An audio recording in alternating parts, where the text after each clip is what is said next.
ரஜினி அண்ணா ஒரு தடவை கேட்டார், ஏன் நீங்கள் சினிமாவில் நடிக்க மாட்டீங்களா அப்படின்னாரு. நான் சீரியல் நடிச்சிட்டு இருக்கும்போது கமல் அண்ணா ஃபோன் பண்ணாங்க. ஏன் அப்படின்னாங்க. ரைட்டு, வரும்போது வரட்டும்னா இறைவன் செய்யலாம், இறைவன் சொன்னது உங்களை நான். Retro Show with Ramesh Khanna featuring MS Bhaskar. Title sponsor The Chennai Silks, Achi Kolkate Mavu, Mr. Gold. Powered by Meenakshi Academy of Higher Education and Research. Daily, taste the daily. Rajini அண்ணா ஒரு தடவை கேட்டார், ஏன் நீங்கள் சினிமாவில் நடிக்க மாட்டீங்களா அப்படின்னாரு. நான் சீரியல் நடிச்சிட்டு இருக்கும்போது ஒரு படம் நடித்தா 2 படம் ஃப்ரீ அப்படின்னு கூட ஒரு ஸ்கீம் யாரும் கொடுக்கல. கமல் அண்ணா ஃபோன் பண்ணாங்க. நியூஸ் எதுவும் பார்க்கலையா? நான் பார்த்தேன், நான் இந்த மாதிரி நேஷ்னல் அவார்டு. ஏன் அப்படின்னாங்க. என்னண்ணா ஏன் கொடுக்குறாங்கன்னு கேட்குறீங்க. ரைட்டு, வரும்போது வரட்டும்னா இறைவன் செய்யலாம், இறைவன் சொன்னது உங்களை நான்.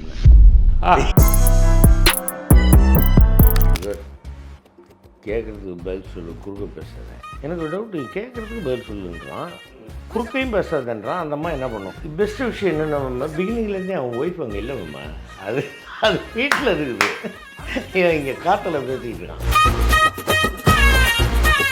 சாங் கூட சிங் பண்ணலாமே. இல்லை, அது என்னென்னா மனம் ரொம்ப வெறுப்பிட்டாப்புல என்ன மாப்பிள்ள. என்னன்னு உங்களுக்கும் மியூசிக்குக்கும் என்ன சம்பந்தம் அப்படி இப்படின்னு நல்லா இது பண்ணார். சரி ரைட்டு ஓகேன்ட்டு தான் நான். ஏன் இறந்து போயிட்டான், அவருடைய நினைவுகள் அங்கேயே நின்று போயிடுது, ஒரு சோகம் அப்படின்ற மாதிரி சொன்னோன்னா, உடனே எங்கள் காலேஜில் ஒரு ப்ரொஃபஸர், அவன் கல்யாணம் பண்ணிக்கல, ஃபேமிலி இல்லை, அவன் படிக்கும்போது ஒரு பொண்ணை லவ் பண்ணிருக்கான்டா, அவள் இவனை விட்டுட்டு வேறு யாரையோ கல்யாணம் பண்ணிட்டு போயிட்டாடா, அதுலேருந்து அப்படியே நின்ட்டான்டா அவன். அந்த கேரக்டர் தான் இங்கே, அதை வந்து காதலியே இங்கே மகன் அப்படிங்கிறதுக்காக நான் வந்து. இன்னொரு விஷயம் உங்களை பார்த்து ஆச்சரியப்பட்ட விஷயம் என்னன்னா, இரும்பு கோட்டை முரட்டு சிங்கம் உங்களை தூக்கிட்டு குதிரை ஓடி நான் தானே சொல்லிட்டீங்க. இல்லை, இந்த நேரத்தில் வந்து மாமா நம்ம அதில் பணிபுரிந்த பல மூத்தவர்களை, பிஎஸ் ராகவன் சார், டெல்லி அண்ணா, இவங்களை எல்லாரையும் நம்ம நினைக்க வேண்டியது. சமீபத்தில் மதன் பாபு அண்ணா நம்மளை விட்டு பிரிஞ்சுட்டாரு. நம்ம டக்குன்னு ஒருத்தரை பிரியும் போது ஒரு பெரிய ஒரு தனிமை உணர ஆரம்பிச்சு. ஆமாம், மனோபால் அண்ணா ரொம்ப வேதனையான விஷயம். லிட்டில் டாக்ஸ் நேயர்களுக்கு என் மனமார்ந்த வாழ்த்துக்கள். இன்றைக்கி நம்ம சந்திக்க போகிற ரொம்ப இன்ட்ரெஸ்டிங்கான ஒரு பர்சன், அதை பன்முக கலைஞர் சொல்லலாம்.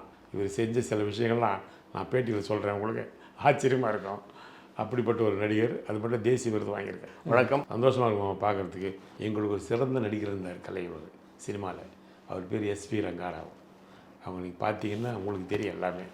அவர் வந்து எப்படின்னா காமெடியும் நல்லா பண்ணுவார், சொல்லும்போது புள்ள இருக்குது, சென்டிமெண்ட்டும் நல்லா பண்ணுவார். அப்படி ஒரு நடிகர் நீங்கள் பார்க்க முடியாது. அற்புதமாக வில்லனும் பிரமாதம், கரெக்ட், வில்லனும் பிரமாதம் பண்ணுவார்.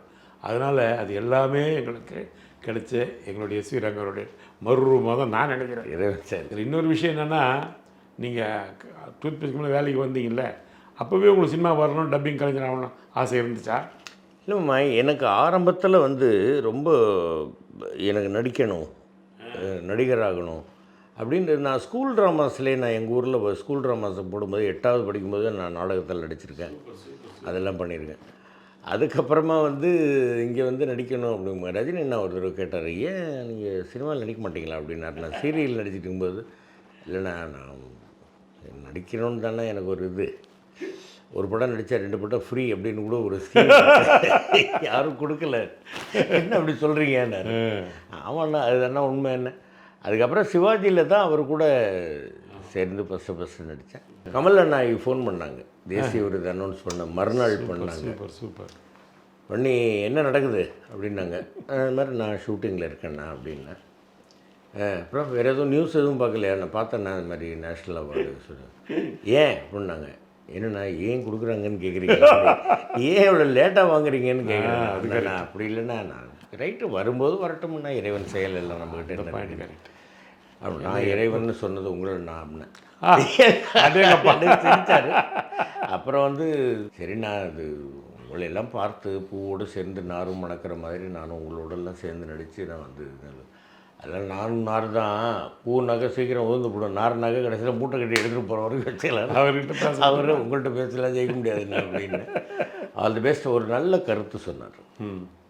நேஷ்னல் அவார்டு கிடச்சிருச்சே அப்படிங்கிறதுக்காக உன்னுடைய வேலையில், தொழிலில் 1% 0.001% கூட அந்த இன்ட்ரெஸ்ட்டு குறைஞ்சிடக்கூடாது பாஸ்கர். அது அப்படியே மெயின்டைன் பண்ணிக்கணும். கண்டிப்பாக நான் எப்படி நான் ஏன்னா வாங்கிட்டோமே இன்னும் அப்படிப்பட்ட கேரக்டர் தான் பண்ணணும் இல்லை அதெல்லாம் எல்லா விதமான கேரக்டர் பண்ணிட்டு இருந்தீங்க நீங்கள் இல்லையா? ஆமாம். எவ்வளோ விஷயங்களை பார்த்து ஒன்று ஒரு தடவை மனதோட மனவில் அது அது மறக்க விடாமல் சத்தியமாக சொல்கிறேன் நான். நீங்கள் பாடுறீங்க மனதை இப்படி இப்படி பார்க்குறான் பின்னாடி ஏதாவது இருக்கா பின்னாடி ஸ்பீக்கர் வச்சுருக்கலான்னு. அப்புறம் நானும் பார்க்குறேன் உண்மையில் இவர் தான் பாடுறாரா இல்லை டப்பிங்கில் சாங் கூட சிங் பண்ணலாமே. இல்லை அது என்னென்னா நான் போனோடனே மனம் ரொம்ப வெறுப்பிட்டாப்புல என்ன மாப்பிள்ள. என்னன்னு இல்லை நான் மியூசிஷியன் பாஸ்கரை கூப்பிட்டேன், உங்களுக்கும் மியூசிக்குக்கும் என்ன சம்பந்தம் அப்படி இப்படின்னு எல்லாம் இது பண்ணார். வேணுட்டு பண்ணுறது. சரி ரைட்டு ஓகேன்ட்டு தான் நான் அவர் பண்ணது தான் அந்த செண்பகமே. ஆமாம். அதை போட்டு விட்டு பர்ஃபெக்டாக அந்த மியூசிக் லிப்புக்கு சிங் பண்ணோன்ட்டு மனோர் சார் என்ன அப்படி பண்ணு எப்படி பாடுறீங்க? இல்லை இல்லை நீங்கள் பண்ணது தான் அது லிப் மூமெண்ட் தான் கொடுத்தேன். அதுக்கு முன்னே என்ன கேட்டால் தெரியுமா, நீங்கள் தான் பாடுறீங்களா அப்படின்னா உங்கள் எதில் தான் நான் பாடுறேன் அப்புறம் என்ன கேஸ் ஏன் அவர் மட்டும் தான் வேறு விருப்பத்தில்மா நம்ம பண்ண முடியாது.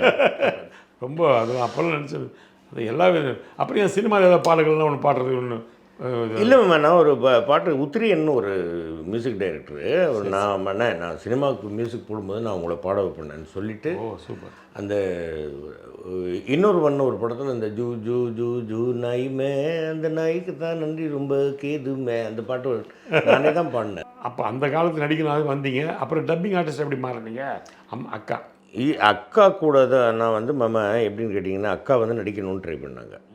அப்போது செந்தாமரப்பா காலம் சென்ற நடிகர் செந்தாமரப்பா வந்து ஹேமா உனக்கு வாய்ஸ் நல்லா இருக்குடா நீ டப்பிங் பேசு அப்படின்ட்டு தான் சிட்டுக்குருவி படத்தில் மீராவுக்கு பேச வச்சாங்க. அப்போ நான் துணைக்கு போவோம் கூட அக்கா கூட. துணைக்கு போகும்போது யாரோ ஒருத்தர் பேசுகிறதுக்கு ஒரு ஒரு ரெண்டு மூணு டைலாக் வரல, யாரோ வரல, டப்பிங் ஆர்டிஸ்ட் யாரோ வரலன்ட்டு வேந்தன்பட்டி அழகப்பண்ண இருந்தார் இல்லையா, அவர் வந்து நான் இங்கேயே உட்காந்துட்டு இருந்தேன்னே பாசி வாடா அப்படின்னாரு. நேராக போனேன், இது பேசுகிறா அப்படின்னாரு. சரி போட்டோன்னு பேசிட்டேன். இது என்னது ஒரே டேக்கில் பேசிவிட்டேன். ஆனால் உள்ளே உட்காந்து எல்லோரும் பேசுகிறது ஆண் பெண் வித்தியாசம் இல்லாமல் நான் பாட்டுக்கு மனசுக்குள்ளே பேசி பார்த்துக்கிட்டு இருந்தேன். இது வந்தோடனே பேசிட்டேன் நான், அவ்வளோதான். சூப்பர். அன்றைக்கி சாயங்காலம் கிளம்பும்போது அண்ணா நான் வரேண்ணே ரொம்ப தேங்க்ஸ் அண்ணா, இருறா ஃபஸ்ட்டு பேசியிருக்கேன் பேசாமல் சும்மா போகக்கூடாதுன்ட்டு 2 10 ரூபா ஒரு 5 ரூபா வாங்கி கொடுத்தேன். அதுதான் என்னுடைய முதல் சம்பளம் 25 ரூபா. ஆமாம், அது ரொம்ப வருஷம் இருக்கும். நான் நேற்று சிவகுமார் அண்ணாகிட்ட பேசிகிட்டு இருந்தேன் காலையில். நான் இந்த மாதிரி நான் உங்கள்கிட்ட ஆசீர்வாதம் வாங்கினேன், பாஸ்கர் நல்லா இருப்பா அப்படின்னு ஆசீர்வாதம் பண்ணார். நான் ஃபஸ்ட்டு நான் சிட்டுக்குருவியில் தான் நான் டப்பிங் பேசினேன். தெரியுண்டா அதெல்லாம் தெரியுண்டா கண்ணா, நல்லா வாடா நீ உண்மையான உழைப்பாளிடா, நல்லா வாடா அப்படின்னு ஆசீர்வாதம் பண்ணார். நல்ல விஷயம் உழைப்பு. அதுக்கப்புறம் டப்பிங் வந்து இப்படி போயிட்டு இருக்கும்போது அப்புறமா TV cereals TV station place அதெல்லாம் நடிக்க ஆரம்பித்தேன். அதுக்கப்புறமா வழக்கம் போல் யாரும் வாய்ப்பு தரல. அதுக்கப்புறமா சரின்ட்டு டப்பிங் அரூர் தாஸ் ஐயா கூப்பிட்டு அவங்க பேச வச்சாங்க, மருதபரணி சகோதரர். அதுக்கப்புறமா இவர் பிரகாஷ் மாமா எம்ஏ பிரகாஷ், இப்படி நிறைய பேர்கிட்ட டப்பிங் பேசிக்கிட்டே இருந்தேன். அதுக்கப்புறமா தான் மாயாவி மாரீசனில் நடிக்க ஆரம்பித்தேன், ராஜு ஈஸ்வர். அதுக்கப்புறமா சின்ன பாப்பா பெரிய பாப்பா, அதுதான் செல்வி. ஆமாம். அப்புறம் நடுப்புற திருமுருகன் சார் இயக்குன அந்த இது ஆனந்த பவன், அப்புறம் சுந்தர் கே விஜயன் அவர்களுடைய என் பெயர் ரங்கநாயகி, அப்புறம் உமாபாலன் அப்படின்னு ஒருத்தர் இயக்குன உயிரே உயிரேன்னு ஒரு, இப்படி பல விஷயங்கள் வந்து இப்படி சீரியல்ஸே நடிச்சுக்கிட்டு இருந்தது. அப்புறமா அப்படி டும் டும் டும் படம் அது வந்தது. அதுக்கப்புறமா அப்படி ஒரு படமாக நடிக்க ஆரம்பிச்சு இப்போ மாமாவுக்கு பதில் சொல்ல அளவுக்கு வந்து உட்காந்து தான். உங்கள் தங்கச்சிக்கு தான் ரொம்ப சந்தோஷம் ஃபோன் பண்ணோன்னு ஃபோன்லேயே கண்ணா நாங்கள் இரு என்னப்பா அவார்டு கிடச்சிருக்கு அதானே இறைவன் செயலாண்டவனுக்கு நன்றி சொல்லு. அப்புறம் நான் வந்த உடனே அப்புறமா எல்லோரும் சாமி கும்பிட்டோம். வீட்டில் சம்மந்தி வீட்டிலேருந்து எல்லோரும் வந்துட்டாங்க, பொண்ணு வந்தாங்க, மாப்பிள்ளை வந்தாங்க, அக்கா ஹேமா அக்கா பசங்க அவங்க ஒய்ஃபு எல்லோரும் வந்துட்டாங்க. நைட்டு கேக்குக்கெல்லாம் வெட்டி ஒரு கொண்டாடி அதெல்லாம் பண்ணாங்க. தீபாவளி பொங்கல் மாதிரி இது ஒரு முக்கியமான பண்டிகை ஆகிடுச்சு. ஆமாம் அதானே, ஃபேமிலியில் ஒன்று சேர்த்துன்னு ஒரு பெரிய பண்டிகை தானே. ஆமாம், அதுக்கு ஒரு வாய்ப்பு கிடைக்கும், பெரிய விஷயம் இல்லை. இறைவனுக்கு தான் நன்றி சொல்லுவோம். எங்கள் அண்ணான்னு ஒரு படம், அதில் ஒரு விஜயகாந்த் அண்ணா வடிவேலு. ஆமாம், அது ட்ரங்க் அண்ட் கேட்ரா ஒன்று வரும், ஒருத்தரையும் பேச விட மாட்டீங்க. இல்லை மாமா, அது நம்ம பார்க்குறோம்ல மாமா ரோட்டில் கமலா தேட்டர் வாசலில் மாமா முதல்ல வந்து ஒரு சின்ன ஒரு கடை மாதிரி இருந்துச்சுமே, கமலா தேட்டர் ஒட்டியே இருந்தது. அங்கே ஒருத்தன் அவன் திட்டுறான் உன் ஒய்ஃபை, இவர் கேட்குறதுக்கு பதில் சொல்லு, குறுக்க பேசாத. காலையில் எழுந்துக்கிறேன், நீ காப்பின்ற பேரில் ஒன்று கொடுக்குறேன், அது குடிக்கிறேன், அதுக்கப்புறமா டிஃபன் ஏதோ ஒன்று பண்ணுற, அதில் காரம் மனம் குணம் கப்பு எதுவுமே கிடையாது, உண்டா இல்லையா, கேட்குறதுக்கு பதில் சொல்லு, குறுக்க பேசாதேன்றான். எனக்கு ஒரு டவுட்டு, கேட்குறதுக்கு பதில் சொல்லுன்றான், குறுக்கையும் பேசாதேன்றான். அந்த அம்மா என்ன பண்ணும், எப்படி பேச இப்படின்னா பெஸ்ட்டு விஷயம் என்னென்னா, பிகினிங்லேருந்தே அவன் ஒய்ஃப் அங்கே இல்லைம்மா, அது அது வீட்டில் இருக்குது. இவன் இங்கே காற்றுல பேசிக்கிட்டு இருக்கான். வீட்டுக்கு போன ஏதாச்சே என்ன சத்தா படம் அப்படின்னாங்க, இவன் போய் படுத்துருவான் பொழுது. அவனுடைய ஆற்றமை இங்கே வெளிப்படுறான் தண்ணியை போட்டு. அந்த மாதிரி ஆமாம், இந்த மாதிரி நிறைய பேர் பார்த்துருக்கோம். ஈஸ்வரன் கோயில் தெரு பெஸ்ட் மாம்பழம், அங்கே வந்துக்கிட்டு இருக்கேன். ஒரு ஆள் கையில் ஒரு டைரி, ఎక్స్క్యూజ్ మీ బాబు మీకు తెలుగు సార్ తెలుసు చెప్పండి. నేను విజయవాడ నుంచి వచ్చి ఉన్నాను, నా ఫ్రెండ్ ఇక్కడ ఎన్నూరులో పనిచేస్తున్నాడు, అతను చూడడానికి పోవాలా, నా చేతిలో బస్ ఛార్జ్ లేదు, మీ దగ్గర డబ్బు ఉంటే ఇస్తారా. அப்போ நான் பினாக்கா கம்பெனியில் வேலை பார்த்துக்கிட்டு இருந்தேன், பேஸ்ட் ப்ரஷ் கம்பெனியில். சரி, என்கிட்ட சேஞ்ச் இல்லை. ஆனால் தெலுங்கு புரியும், ஆனால் தெலுங்கு புரியும் யாருக்கு, எனக்கா ஏன் தெரியுமாம்மா. ஓகே, இப்போ ஆரம்பத்துலேருந்தே பல லாங்குவேஜஸ் கற்றுக்கிட்டாங்க கேட்டேன் அப்படின்னு. சரி ரைட்டு, ஓகே ఒక 5 రూపీస్ ఉంది గురు, பரவாயில்ல பண்ணி. அங்கே எங்கள் அம்மா அன்றைக்கி 5 ரூபா செலவு கொடுத்துருந்தா அதை கொடுத்துட்டீங்க போயிட்டான். அதுக்கப்புறம் நார்த் உஸ்மான் ரோட்டில் இவன் வர்றான். இவன் பல பேர் பார்த்துறான். நான் அப்போ ரெப்ரசன்டேட்டிவ் தானே, எனக்கு தெரியாது இல்லை, நான் பார்த்தோன்னே இவன் தான் அப்படின்றது தெரிஞ்சிடுச்சு. இவன் என்ன மறந்துட்டான். இவன் பல பேர் பார்க்குறான்ல, நேரம் இடம் வந்தான். பாபு మీకు తెలుగు సార్ అన్నా. Sorry I don't know Telugu. It's okay. See, I came from Vijayawada. I got a friend who is working at Ennur. I have to go and see him. Unfortunately, I am not having paisa for bus fare. Can you please help me? I am not having paisa. It's okay. Super, Thank you. விட்டோம். அதுக்கப்புறமா mount road தர்கா பக்கத்தில் Don ஸ்டோர்ஸ்னு ஒரு கடை இருக்குது. சரி, அதுக்கிட்ட வரும்போது இவனே வர்றான். அதே கரெக்ட். இந்தியா வாடா அப்படின்னு நினச்சேன்.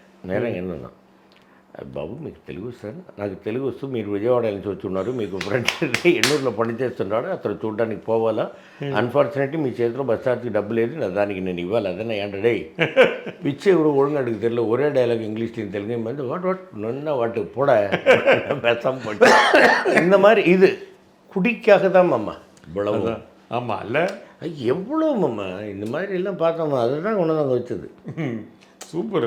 அது அவர் பிரமாதமாக எழுதியிருந்தார். இன்ஃபேக்ட் சித்திக்கிக்கா நடித்து காமிச்சதில் நான் வந்து ஒரு 25% தான் பண்ணேன். அப்படின்னு சொல்லலாம், அவ்வளோ பிரமாதமாக பண்ணி காமிச்சார் அவர். அது செயற்படுத்துது, நீங்கள் கண்ட்ரோல் இல்லாமல் பின்னாடியே போகிறது, இது எல்லாத்தையும் அவர் அவ்வளோ அருமையாக பண்ணி காமிச்சார். அவர் எந்த படம் தமிழில் வந்து இது பண்ணாலும், இப்போ காவலன், ஆமாம், அப்புறம் சாது மிரண்டா, இதெல்லாம் பண்ணும்பொழுது எடுத்த உடனே எழுதுகிற பேர் எம்எஸ் பாஸ்கர் தான். ஏன்னா அவருக்கு அந்த ஆர்டிஸ்ட்டும் ரொம்ப பிடிக்கும் அவருக்கு. ஆமாம், ஃப்ரெண்ட்ஸ் நீங்கள் நடிச்சிங்கல்ல, ஃப்ரெண்ட்ஸ் இல்லை, அந்த கேரக்டரை அப்சர்வ் பண்ணுறீங்க பாருங்க. ஆமாம், அதுதான் உங்களுக்கு ஹெல்ப் பண்ணியிருக்கு நடிக்கிறது. இங்கே பார்க்குறோம் இல்லைம்மா, இங்கே இம்சையை வந்து ரோட்டில் பார்க்குறோம். ஒரு மோசமான ஒரு விஷயமாம்மா, இந்த குடும்பத்தை கவனிக்காமல் குடி அப்படின்றதுக்கு அடிமையாகி போகிறாங்க பார்த்தீங்களா, அது ரொம்ப மோசம். அதை தான் அதில் காமிச்சது. அவனுக்கு அதை தவிர வேறு வேலை இல்லை, குடிக்கிறது தான் வேலை. கடைசியில் வந்து என்ன சொல்ல, ஒரு குடிகாரனுக்கு வேணாலும் ஒன்று கல்யாணம் பண்ணி கொடுக்கணும் அப்படின்னா, இருக்கட்டுமா போட்டுமா அப்படின்னு கேட்குறான். அதெல்லாம் ஒரு அருமையான ஒரு வேஷம் அந்த மாதிரி. மொழி படத்தில் தான் உங்களுக்கு ஃபஸ்ட்டு ஸ்டேட் அவார்டு கிடச்சிது. ஆமாம் இல்லையா சார்? அப்போ எப்படி இருந்து உங்களுக்கு மனநிலைமை? சந்தோஷமாக இருந்திருக்கோம் நிச்சயமாக. ரொம்ப, அதாவது ஒரு ராதாமோகன் சார் கூப்பிட்டு அவர் அழகியத்தையே அவர் படத்தில் நடிச்சிட்டேன். அதுக்கப்புறமா மொழியில் இந்த மாதிரி ஒரு கேரக்டர், பையன் இறந்து போயிட்டான், அவருடைய நினைவுகள் அங்கேயே நின்று போயிடுது, ஒரு சோகம் அப்படின்ற மாதிரி சொன்னோன்னா, உடனே எங்கள் காலேஜில் ஒரு ப்ரொஃபஸர், அவருடைய ஞாபகம் வந்தது எனக்கு. ஆனால் கோட் சூட்லாம் போடுவார், வருவார், பாடமெல்லாம் தெளிவாக நடத்துவார். எங்கள் கிளாஸ் இல்லை, வேறு கிளாஸு. அவர் ஒரு நாள் போயிட்டு இருக்கும்போது, நான் ஈவினிங் காலேஜு நான் வர்றேன், இவர் இப்படி வர்றாரு. வரும்போது பார்த்துட்டு, குட் ஈவினிங் சார், எப்படி போயிட்டார். நான் எங்கள் தமிழ் ப்ரொஃபஸர் மாணிக்க வாசகர்னு, அவர்கிட்ட போய், சார் இது மாதிரி அவர்கிட்ட பேசுகிறேன் சார், அவர் என்கிட்ட பேச மாட்டேன்ட்டார் சார். இங்கே வாடா நான் சொல்கிறேன்டான்னு. என்ன போனோடனே அவன் பாடம் நடத்துகிறத கேட்டிருக்கியா? நான் சார் அவர் டே காலேஜ் பண்ணுறாரு, நான் ஈவினிங் காலேஜ், நான் இப்போ ஈவினிங் சீக்கிரமாக வரும்பொழுது நான் அந்த பக்கம் பண்ணும்பொழுது அவர் பண்ணியிருக்கேன் சார். நான் காலேஜுக்குள்ளே சுற்றும் போது நான் பார்த்துருக்கேன். தெளிவாக நடத்துவான்டா பாடமெல்லாம். ஆனால் அவன் கல்யாணம் பண்ணிக்கல, ஃபேமிலி இல்லை. அவன் படிக்கும்போது ஒரு பொண்ணை லவ் பண்ணியிருக்கான்டா, அவள் இவனை விட்டுட்டு வேறு யாரையோ கல்யாணம் பண்ணிட்டு போயிட்டாடா. அதுலேருந்து அப்படியே நின்ட்டான்டா அவன். அந்த கேரக்டர் தான் இங்கே அதை வந்து காதலியே இங்கே மகன் அப்படிங்கிறதுக்காக நான் வந்து அதை நான் இது பண்ணி நைட்டு பூரா தூங்காமல் உட்காந்துருந்து நடித்த படம் அது. Super super super. அந்த பிரம்மை அப்படியே இருக்கணும், கண்ணில் அந்த தூக்க கலக்கம் அதெல்லாம் இருக்கணும் அப்படிங்கிறதுக்கு. சூப்பர் பிரம்மா. அது மாதிரி ஒவ்வொருத்தரும் இவ்வளோ அவரவருக்குள்ள 1000 கதைகள் இல்லையா? அந்த மாதிரி ஒருத்தரை பார்க்குறது இந்த கேரக்டரை மனசில் பதிஞ்சு வச்சுக்கிற மாதிரி, அப்பா சொன்ன மாதிரி, சிவாஜி அப்பா சொன்ன மாதிரி அதை பதிஞ்சு வச்சுக்கிட்டு பண்ணுறது அந்த மாதிரி. உண்மையிலே நான் வந்து இன்னொரு விஷயம் உங்களை பார்த்து ஆச்சரியப்பட்ட விஷயம் என்னென்னா, இரும்பு கோட்டை முரட்டு சிங்கம். அது வந்து அது ஒரு ரிஸ்க்கு மாமா அந்த படத்தில். என்னென்னு கேட்டிங்கன்னா, தம்பி சிம்புதேவன் கூப்பிட்டு சொன்னார், இந்த மாதிரி ஒரு இது சார், நீங்கள் வந்து ஒரு லாங்குவேஜ் ஒன்று பேசணும். அது நீங்கள் லாங்குவேஜை உல்ட்டா பண்ணி பேசுகிறீங்களா? உல்ட்டா பண்ணி பேசுனா ஒரு குறிப்பிட்ட ஸ்டேஜில் தெரிஞ்சிடும். அது வார்த்தைகளை உல்ட்டா பண்ணியிருக்கோம். கரெக்டு. வாயில் வந்ததை பேசிக்கலாம் அப்படின்னு சொல்லிட்டு தான் அது பேசுனது. அதில் இன்னும் ஒரு ரிஸ்க்கு என்னென்னு கேட்டிங்கன்னா, சேடில்ஸ் வாங்குறதுக்கு எல்லாருக்கும் அந்த குதிரைக்கு மேலே போடுற சேடில்ஸ் வாங்குறதுக்கு நாங்கள் கான்பூர் போகிறோம், உங்களுக்கு என்ன மாதிரி சேடில் வேணும்னாரு. எனக்கு சேடில் வேண்டாம், வெறும் குதிரை மேலே உட்காந்துட்டு. அடுத்து சொல்கிறேன், நீங்கள் இருந்தீங்கல்ல கூட, அடுத்து நான் சொல்கிறேன். அதுக்கு உங்களை தூக்கிட்டு குதிரை ஓடி நான் தானே சொல்லிட்டீங்க. அதாவது நான் ஷூட்டிங் நடந்தது பார்த்தா மாமா அப்படி வெறும் குதிரையில் இப்படி தேசிய ராஜ மாதிரி ஒன்றுமே பிடி கூட கிடையாது. அப்படியே உட்காந்து சீட்டில் சேரில் உட்காந்து வரம்போ நான் அப்படியே ஷாக் ஆகிட்டேன். அப்படி பயங்கரமாக விட்டார் குதிரை. ரொம்ப அடிச்சு. எனக்கு ஒரு குதிரை கொடுத்தாங்க, அந்த குதிரையில் ஏறி உட்காந்துட்டேன். எனக்கு குதிரைனால ஓட்டவே தெரியாது. இழுத்து அந்த குதிரை பறக்குது. மாமா உடனே இன்னொரு குதிரையில் கூட வந்து எகிரி உழுது பிடிச்சி என்னை இறக்கி வச்சு அப்புறம் சாமி படம் தண்ணி வச்சு இது ப்ரேயர்லாம் பண்ணார். நல்ல காலம் தப்பிச்சேன்னு. எனக்கு அப்படி ஆச்சரியம், இவர் எப்போ குதிரை ஓட்டுறது? எப்போ டப்பிங் பேசுறதுக்கு டைம் கிடையாது, நடிக்கிறதுக்கு டைம் கிடையாது, அப்புறம் குதிரை ஓட்ட எப்போ கற்றுக்கிட்டீங்க? விடியகிறதால அதுதான் எப்பயும் 3:30 மணிக்கு எந்திரிக்கிறது. விடியகிறதால 3:30 மணிக்கு எந்திரிச்சு அங்கே போனாமாம்மா ஒரு குதிரை. அங்கே கருப்பையா இங்கே வா அப்படின்னாக்க போகிறோம். அது பேர் வேறு ஏதோ வச்சாங்க. நான் கருப்பையான்னு கூப்பிட்டு வந்துடும். வந்து அப்படியே இங்கே தலையை வச்சுட்டு நிற்குமாம்மா, அந்த வாயை பிடிச்சிட்டு அப்படியே மூஞ்சி வச்சுட்டோம்மா. அது ஒரு தனி பாண்டு மாமா. எல்லா டேலண்ட் கையில் வச்சுட்டு இருக்கீங்க. அது இல்லை மாமா, அது இந்த பாஷை வந்து என்னென்னு கேட்டிங்கன்னா, ஃபஸ்ட்டு பேசுனது யாருன்னு கேட்டிங்கன்னா எங்கள் மாமன் வைத்தி. ஆமாம்மா. அது இஷ்டத்துக்கு வாயில் வந்து பேசும். அடுத்தது தேங்காய். ஆமாம் ஆமாம். அதுக்கடுத்து மச்சான் சின்னி. ஆமாம், அவனும் பேசியிருக்கான். அப்புறம் தான் நான் பேசினேன். இது கொஞ்சம் த்ரூ அவுட்டாக வர்றதுனால வந்து இது வித்தியாசமாக தெரியுது. த்ரூ அவுட்டாக வரும். என்னன்னா ஒரு டைலாக் ஏற்ற மாதிரி அதில் கொஞ்சம் மாற்றம் தெரியணுங்களா? ஆமாம், அதே திருப்பி பேச நல்லா இருக்காது. அதே நல்லா இருக்காது. அப்புறம் மாற்றம் ஒன்று. ரெண்டாவது வந்து என்னென்னு கேட்டிங்கன்னா, ஏதாவது ஒன்று இப்போ இந்த மேஜைங்கிறதுக்கு ஏதாவது ஒன்று அந்த பாஷையில் சொல்கிறோம்னா அதே அடுத்த இடத்துல சொல்லும் போதும் அதே அதுக்காக நோட்டை வச்சு எழுதிக்கிட்டு இருந்தோம். அதுக்கம்மா கரெக்டாக வரணும்ல. போன வாரத்தில் இப்படி சொல்லிட்டாரு, இந்த அப்போ ஏதோ வாயில் வளர்ற இல்லை. இந்த நேரத்தில் வந்து மாமா நம்ம அதில் பணிபுரிந்த பல மூத்தவர்களை, விஎஸ் ராகவன் சார், டெல்லி அண்ணா, இவங்களை எல்லாரையும் நம்ம நினைக்க வேண்டியிருக்கு கண்டிப்பாக நேரத்தில். சமீபத்தில் மதன் பாபு அண்ணா நம்மளை விட்டு பிரிஞ்சிட்டாரு. இதெல்லாம் ஆமாம், ரொம்ப வேதனையான விஷயம். எல்லோரும் ஒரு நாளைக்கு போய் தான் ஆகணும்னாலும் தான் நமக்கு ஒரு சின்ன ஷாக்கு வருது. ஆமாம், ஒன்றா இருக்கும்போது டக்குன்னு ஒருத்தரை பிரியும்போது ஒரு பெரிய ஒரு தனிமை உணர ஆரம்பிச்சு. ஆமாம், மனோபாலா எவ்வளோ பேர், டிபி கஜேந்திரன். ஆமாம், ரொம்ப கஷ்டமாயிடுச்சு. என்ன பண்ண, கொரோனா வந்து நிறைய பேர் மாமா நம்ம போய் கூட பார்க்க முடியாமல் பண்ணிடுச்சு. சென்னை சில்க்ஸின் ஆஹா ஓஹோ ஆடி சேல் 50% வரை தள்ளுபடி. ஆச்சி கொழுக்கட்டை மாவு வந்தாச்சு.